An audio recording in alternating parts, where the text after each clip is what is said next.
ಈಗ ನನಗೂ ಬೆದರಿಕೆ ಕರೆಗಳು ಬರ್ತವೆ, ಏನ್ ಮಾಡಕ್ಕಾಗಲ್ಲಯ್ಯ. ಅದಕ್ಕೆ ಪೊಲೀಸ್ನವ್ರಿಗೆ ತಿಳಿಸಿದೀವಿ. ಯಾರು ಬೆದರಿಕೆ ಕರೆ ಕರೆ ಮಾಡ್ತಾರೆ ಅವ್ರನ್ನ ಪತ್ತೆ ಹಚ್ಚಿ ಅವ್ರ ಮೇಲೆ ಕ್ರಮ ತಗೊಳ್ಳಿ ಅಂತ ಹೇಳಿದ್ವಿ. ಹೌದು, ನನಗೂ ಬಂದಿದೆ ಸರ್. ಇನ್ನೊಂದು, ಸರ್ಕಾರ ಬಂದ್ಮೇಲೆ ಪ್ರತಿ ಸಾರಿನೂ ಲಿಕ್ಕರ್ ಪ್ರೈಸಸ್ ಜಾಸ್ತಿ ಆಗ್ತಾ ಇದೆ ಅಂತ ಪಾಪ ಎಲ್ಲಾರು ಬೇಜಾರ್ ಮಾಡ್ಕೊಂತಾರೆ. 10% ಹೆಂಗ್ ಕೊಡ್ತಾರೆ, ಯಾವ ತರ ಅನ್ಬಿಟ್ಟಿದ್ದಾರೆ ನೋಡಯ್ಯ. ಈಗ ನನಗೂ ಬೆದರಿಕೆ ಕರೆಗಳು ಬರ್ತವೆ, ಏನ್ ಮಾಡಕ್ಕಾಗಲ್ಲಯ್ಯ. ಅದಕ್ಕೆ ಪೊಲೀಸ್ನವ್ರಿಗೆ ತಿಳಿಸಿದೀವಿ. ಯಾರು ಬೆದರಿಕೆ ಕರೆ ಮಾಡ್ತಾರೆ ಅವ್ರನ್ನ ಪತ್ತೆ ಹಚ್ಚಿ ಅವ್ರ ಮೇಲೆ ಕ್ರಮ ತಗೊಳ್ಳಿ ಅಂತ ಹೇಳಿದ್ವಿ.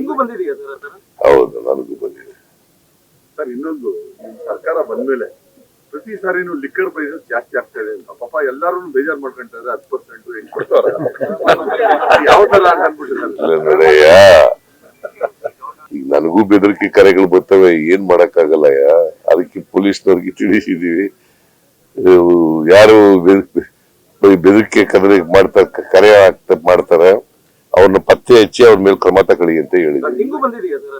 ಹೌದು, ನನಗೂ ಬಂದಿದೆ ಸರ್. ಇನ್ನೊಂದು, ಸರ್ಕಾರ ಬಂದ್ಮೇಲೆ ಪ್ರತಿ ಸಾರಿನೂ ಲಿಕ್ಕರ್ ಪ್ರೈಸಸ್ ಜಾಸ್ತಿ ಆಗ್ತಾ ಇದೆ ಅಂತ ಪಾಪ ಎಲ್ಲಾರು ಬೇಜಾರ್ ಮಾಡ್ಕೊಂತಾರೆ. 10% ಹೆಂಗ್ ಕೊಡ್ತಾರೆ, ಯಾವ ತರ ಅನ್ಬಿಟ್ಟಿದ್ದಾರೆ ನೋಡಯ್ಯ.